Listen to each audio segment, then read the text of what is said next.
The majority of people that I know believe debt is the enemy, and I used to be one of them. I believed the only way to breathe again was to pay every single thing off.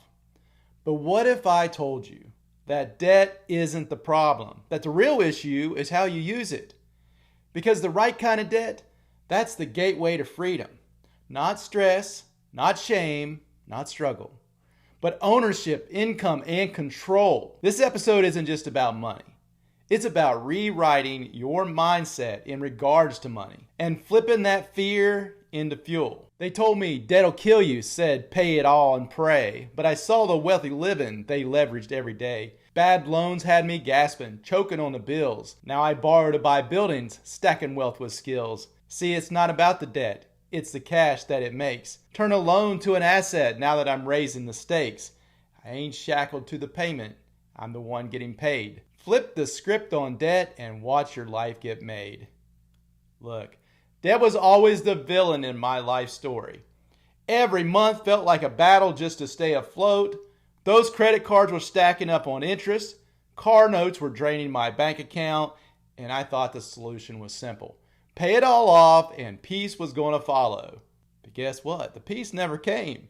Just more bills and more stress. Then I came across something that shook me. The problem wasn't debt.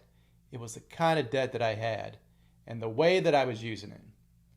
That's when everything clicked. There's a massive difference between debt that bleeds you dry and debt that builds you up. Most people are stuck with bad debt, high interest loans, liabilities, zero return. But the wealthy, they borrow on purpose. They leverage to buy cash flowing assets, and those assets pay for everything else. See, it's not about avoiding loans. It's about using the right kind of loan to buy the right kind of thing. When I got into real estate, I stopped chasing debt-free and started chasing cash flow rich. I learned how to buy properties using other people's money and how that debt could actually buy me freedom. That's what this episode is going to be about. Shifting from a fear-based finances to power moves.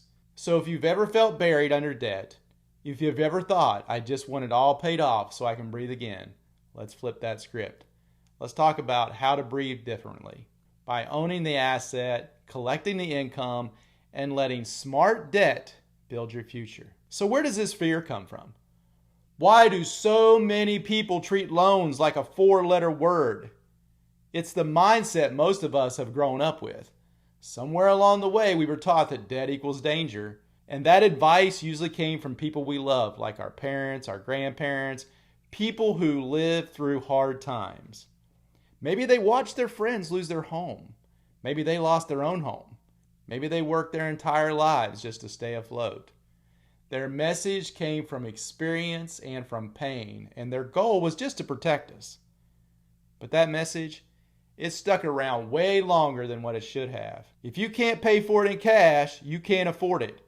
That mindset shaped an entire generation of savers, hardworking people constantly looking for peace through being debt-free. But here's what rarely gets talked about.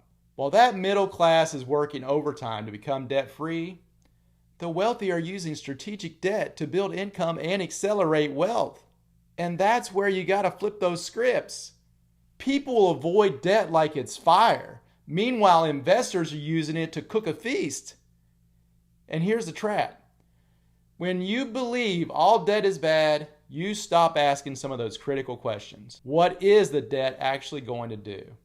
So let's unpack that a little bit. Bad debt is what we've seen way too often. Credit cards maxed out on stuff that loses value fast. Car loans on vehicles that depreciate the moment you drive off. Some of these cars cost as much as the house. And personal loans for clothes, gadget, vacations, you name it, they have paid for it on a credit card. These are liabilities. They cost you money and they're never going to pay you back. But good debt, that's the kind of debt that fuels wealth. Borrowing to buy income producing assets like real estate or a business is a completely different game. One gives you stress, the other gives you cash flow. Traditional thinking doesn't make that distinction. It just lumps it all together. All debt is dangerous. All loans are chains. That could not be further from the truth. And the problem isn't the loan, it's what you use the loan for and whether you understand how it works. Think about this. Two people each take a $200,000 loan. One goes out and buys a boat. One goes out and buys a 10-unit apartment complex. Same loan, completely different outcome.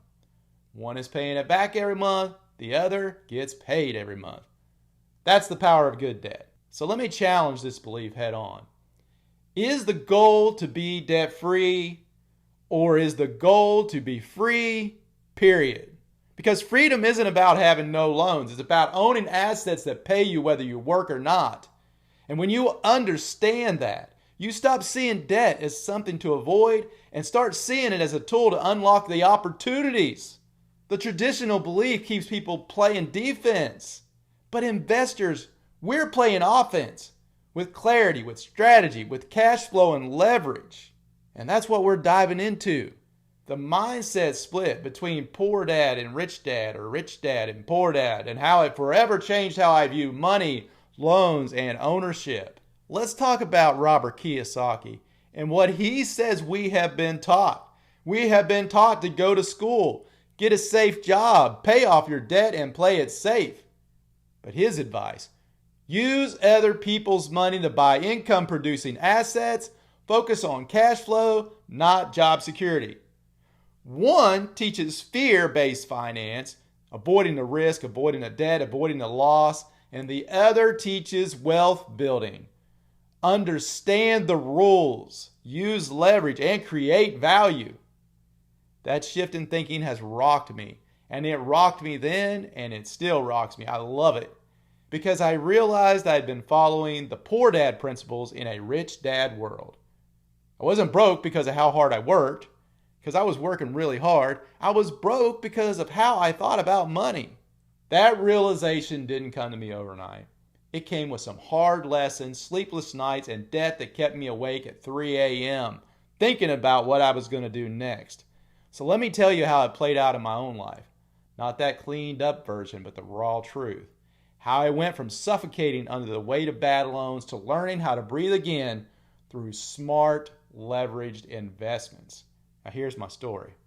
I was $80,000 in debt, had left a bad marriage, was dealing with repossessions, was dealing with numerous credit cards. My credit had been ruined, and I did not know what I was going to do next. And all that everyone told me was, be sure to pay off that debt if you want to get yourself in a better situation. Now, I want you to think about it. $80,000 in debt, and that's paying 50% of those credit card bills. I could pay $80K, or I can invest $80K. And if I could come up with $80,000 to pay off these credit cards and pay off these bad loans, I could surely figure out how to get $80,000 to buy my investment property. Because every night was terrible. Every day was stressful. I was coming back wondering if my car was going to be sitting there the next day. That's just how it was. And I decided to push myself into purchasing a duplex. A simple duplex. Not that big of a deal, but it changed my life.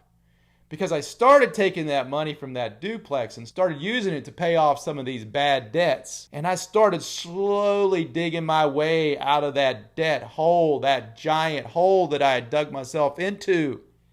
And I remember that I took that money from that duplex and rolled it into another duplex, and then rolled it into a triplex, and then rolled it into a mobile home park, and rolled it into an apartment complex. And before long, $80,000 didn't seem like a lot of money. I had paid all of that debt off and was actually working with valuable assets, assets that were bringing me in money. And I was no longer dealing with those expenses that were killing me on a day-to-day basis, that were hurting my soul. Life-changing. Life-changing. Because if I had taken that $80,000 that I was going to use to pay this off, I would still be sitting here today talking about how I could have done this, or I should have done this. Could have, would have, should have, but didn't, and stayed broke. But what happened? And that rolling penny, doubling that stuff up, changed the entire outcome of my life. Now think about that. After I changed how I viewed debt, I changed what I used it for. And real estate, that was the vehicle that flipped everything. Unlike that car that was losing value or a new gadget that's outdated within a few months, a well-bought piece of real estate works for you every single day. It can cash flow month after month, appreciate in value over time, and give you ownership of a tangible wealth-building asset. But here's where the magic happens. You don't need to save up hundreds of thousands of dollars to start. With the right kind of leverage, a loan from a bank, a private investor, or even the seller with seller financing, you can control a multi-unit property with a small fraction of your own money. That's called using leverage. And it's how wealthy people grow fast while everyone else is stuck trying to save their way to freedom. For example, let's say you buy a $1 million apartment building. You put down $100,000, the other $900,000 comes from a loan.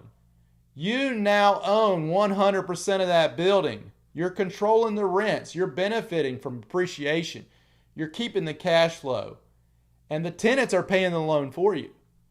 This is how I started building wealth without having millions in the bank. Real estate gave me a repeatable playbook. Buy smart, improve the property, increase the income, refinance it or sell, and roll the profits into the next one. It's about taking on calculated leverage tied to cash flowing assets. That's the difference. And that's why I'm so passionate about teaching people that debt is not the enemy. Ignorance is. When you combine financial education with real estate and leverage, you stop trading time for money. You build something that pays you even when you're sleeping. For years, I carried the weight of that $80,000 in debt. And the message in my head was clear: pay everything off. Debt is dangerous. You're not free until it's all gone. I truly believed the only way to move forward was to erase the past. But no matter how hard I pushed, I felt stuck. And when I decided that I had to start building out passive income, a term that I had heard before but didn't even know what it was, it sounded like a dream that everybody else got to live. And the more I studied, I realized that real estate wasn't just about buying properties. It was about buying an income. And everything had flipped from that point forward. I didn't have to have it all figured out. I just ran the numbers and saw the potential and cash flowed. I had realized that owning something that paid me was the very thing that could help me pay everything else down faster. And that little duplex was a spark. Rent checks were coming in, and for the first time, my money wasn't just going out, it was coming back. It changed me, not just financially, but mentally. And then I started asking, how fast can I build something that pays me? How can I make this happen? I had shifted from a debt fear to a strategic leverage, from surviving to building. The fear didn't vanish overnight, but every single time I made a smart move, every time I invested in an asset instead of a liability, that fear lost a little more power, and clarity replaced it, along with confidence and direction. See, freedom doesn't come from avoiding every risk. It comes from understanding that game and playing it differently. So if you've ever been stuck in a belief that you have to pay everything off before you can move forward, I hope today challenged that. Because the truth is, you don't have to be debt-free to be free. You don't have to wait until you've made it to start building. You just have to shift your mindset from fear to strategy. Start seeing debt not as something to avoid, but as something to understand, leverage, and use wisely.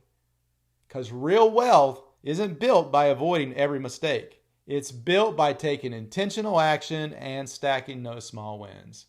So maybe your next step isn't paying everything off. Maybe it's learning how to make your money move. Maybe it's buying that first duplex or running the numbers on a deal. Whatever it is, don't stay stuck. You were built for more than survival. You were built to build. 80 grand in the red, man. I felt the weight. Thought I had to pay it off just to elevate. But then I learned a game. Flip fear into flow. Bought a duplex. Now the cash don't slow. It's not the debt. It's what you do with the loan. Use it right. Now I'm sitting on a throne. Assets over stress. Now I rise with grace. Wealth ain't a race. It's leverage pace. Thank you for rocking with me today. If this message hits you hard, send it to someone that needs to hear it. And if you're ready to take that first step, run the numbers, get educated, or just rewire how you think about money, remember this. The goal isn't to be debt-free. The goal is to be financially free. I'm JD Allen, and I'll see you next time on the journey to building wealth, flipping mindset, and owning your future.